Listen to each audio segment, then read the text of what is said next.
Membre du groupe formant l'opposition officielle. Monsieur le député de Pontiac. Merci, Mme la Présidente. Je sollicite le consentement de cette Assemblée afin de présenter la motion suivante conjointement avec le député de Rosemont, le député des Îles-de-la-Madeleine ainsi que la députée de Vaudreuil. Que l'Assemblée nationale reconnaisse que pour les patients atteints de maladies rares ou de cancer, un accès rapide au traitement dont ils ont besoin est souvent une question de vie ou de mort. Qu'elle reconnaisse que pour répondre aux besoins spécifiques de ces patients, le Québec s'est doté d'un filet de sécurité essentiel en instaurant la mesure du patient d'exception. Qu'elle prenne acte que le ministère de la Santé prévoit apporter, dans les prochaines semaines, des restrictions à la mesure du patient d'exception, un programme de dernier recours pour l'accès des patients à des médicaments ou indications non inscrites sur la liste.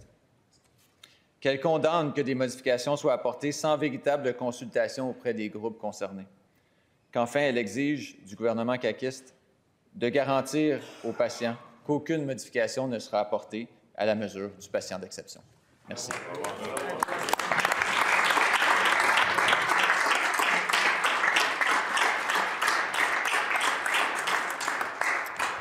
Merci, Monsieur le député. Est-ce qu'il y a consentement pour débattre de cette motion, Monsieur le leader du gouvernement? Madame la Présidente, il n'y a pas de consentement. Bonjour et bienvenue à ce point de presse de M. André Fortin, porte-parole de l'opposition officielle en matière de santé. Ce point de presse concerne l'intention de la Coalition Avenir Québec de réduire l'accès à la mesure du patient d'exception. Pour ce point de presse, il est accompagné de M. Jonathan Pratt, le directeur général du Regroupement québécois des maladies orphelines, de Maître Paul G. Brunet, avocat et PDG du Conseil de la protection des malades, et de Mme Julie Carignan, qui est atteinte d'un cancer très rare. Ces derniers prendront la parole suivant M. Fortin. Merci. Oui, merci. Je veux vous dire que j'ai trouvé particulièrement scandalisant le fait que la Coalition Avenir Québec rejette la motion qu'on a présentée aujourd'hui, demandant à ce qu'il n'y ait pas de changement à la notion de patient d'exception, à la mesure de patient d'exception. Ce qu'on comprend, c'est qu'au cours des prochaines semaines, le gouvernement va venir resserrer les règles autour des médicaments qui sont octroyés aux patients à partir de la mesure du patient d'exception. Et ces patients-là, ce sont des Québécois et des Québécoises qui comptent sur ces médicaments-là, qui sont atteints de maladies rares, qui sont atteints de cancers rares et qui ont besoin d'un traitement un peu différent, d'un traitement qui n'est pas le traitement usuel, mais qui est celui qui fonctionne pour eux. Alors, de dire à des gens malades, de dire à des gens qui sont inquiets de leur état de santé, de dire à leur famille qu'on va venir resserrer les règles parce qu'il y a de l'abus, je trouve ça particulièrement choquant. La motion qu'on a présentée, là, le gouvernement nous a dit non, on ne va pas voter pour parce qu'on considère qu'il y a déjà eu des consultations, ce qui est complètement faux. Il n'y en a eu aucune consultation qui a eu lieu au cours des derniers mois.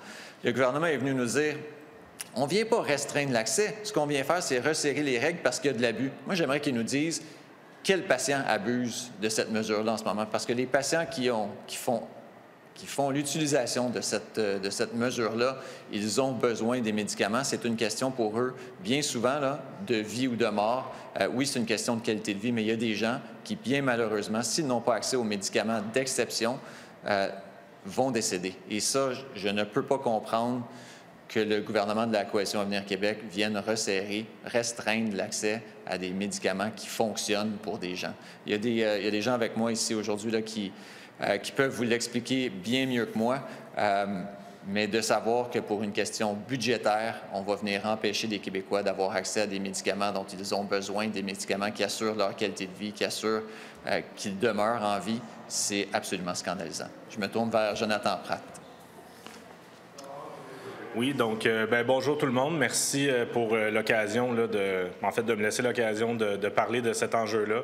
Effectivement, ça fait en fait depuis plus de 2 ans qu'on se fait dire qu'il va y avoir des modifications aux patients d'exception. Ça a commencé en avril 2023.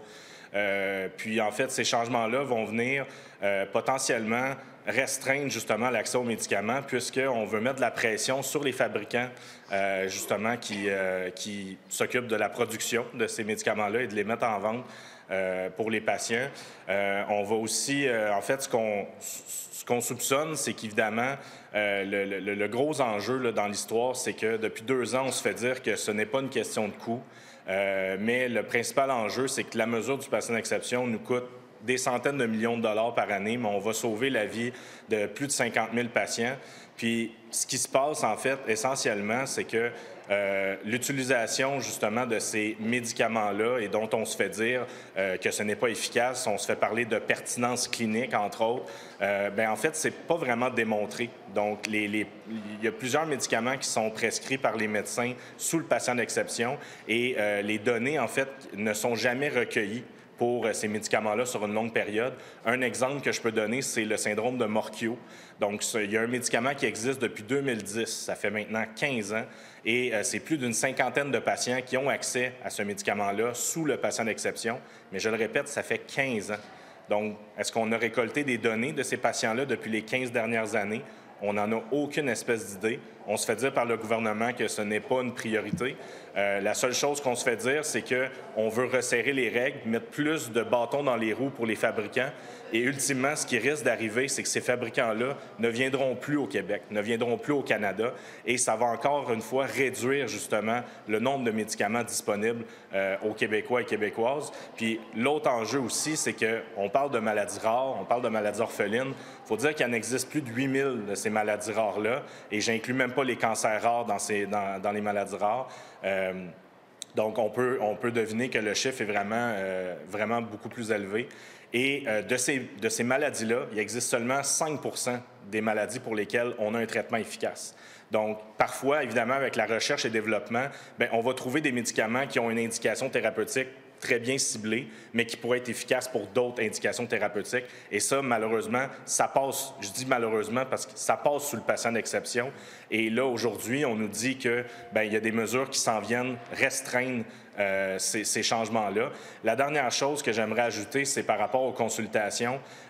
Personnellement, avec la collaboration de d'autres groupes de patients, on a eu une seule rencontre à l'automne qui a duré 1 heure de temps où on a reçu en fait essentiellement un cours INES 101.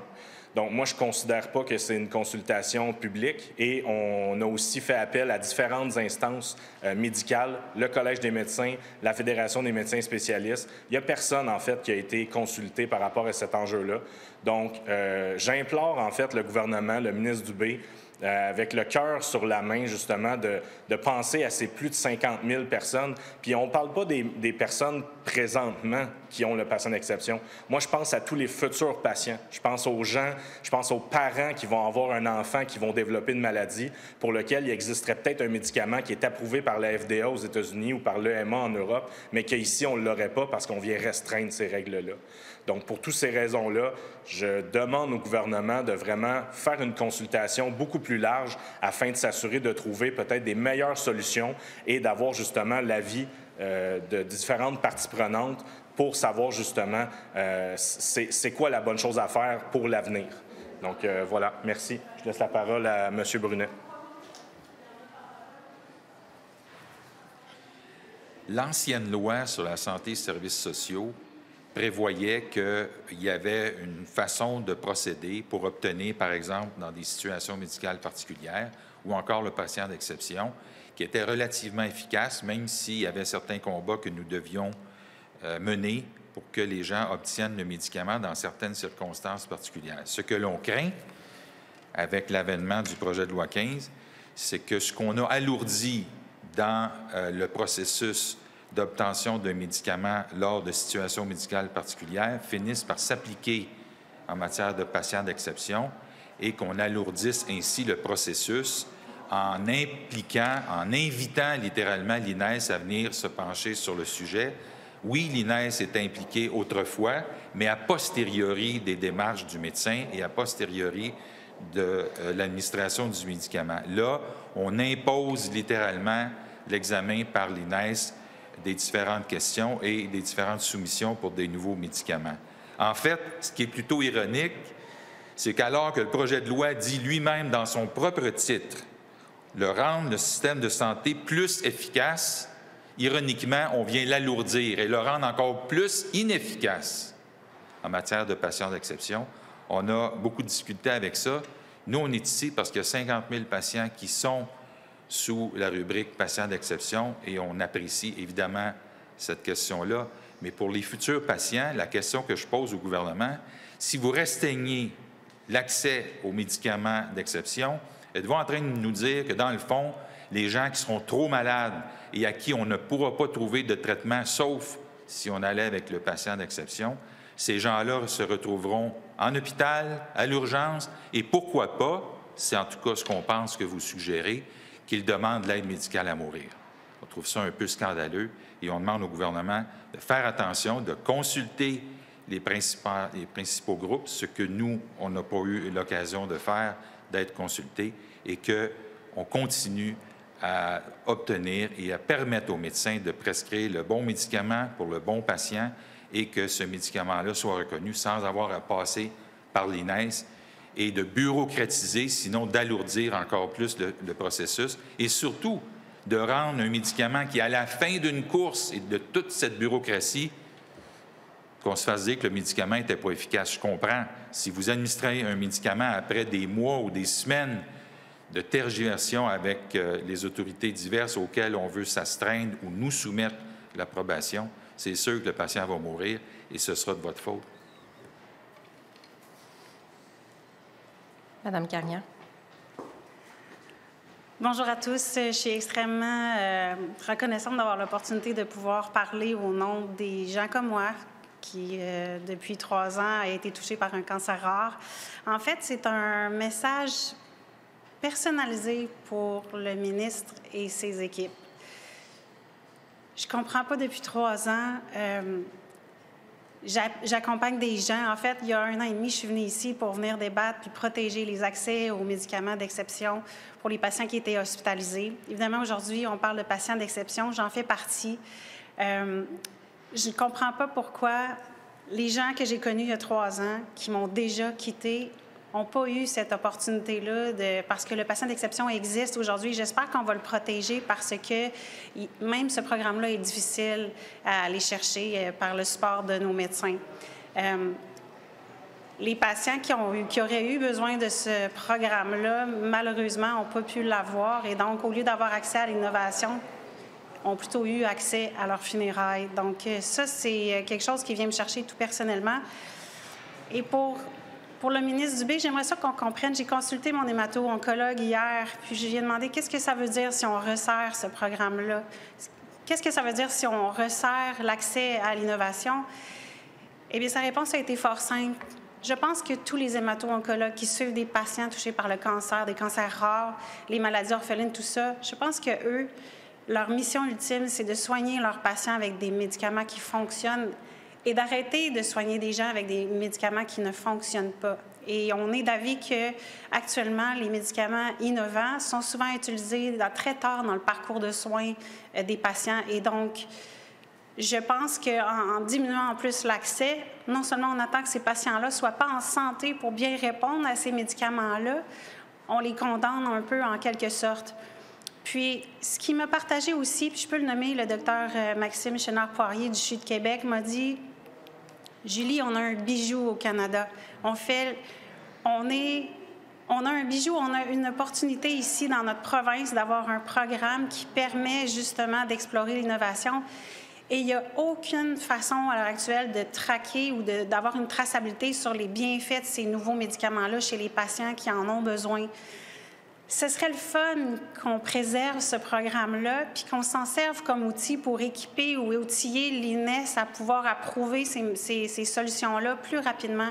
Parce que la réalité, c'est qu'il y a 1 an et demi, je venais ici pour avoir une recommandation favorable pour une compagnie en particulier pour donner accès à un médicament innovant à des patients atteints de cholangiocarcinome. On a eu la compagnie à qui j'ai discuté a eu une approbation de Santé Canada, a eu finalement la recommandation favorable de l'INES et le médicament n'est toujours pas listé. Et on est 2 ans plus tard. Puis je vous confirme, ces gens-là, pour qui j'ai milité, ne sont plus avec moi aujourd'hui pour voir que je suis encore là pour continuer à me battre pour eux. Donc, Monsieur le ministre, vos équipes, s'il vous plaît, donnez-nous une chance de briller au Québec puis de faire briller l'innovation. Donnons l'exemple aux autres provinces puis sauvons les gens au lieu de les laisser tomber. Je vous remercie beaucoup. Bonne fin de journée. Merci beaucoup. Bonne fin de journée. Merci. Merci.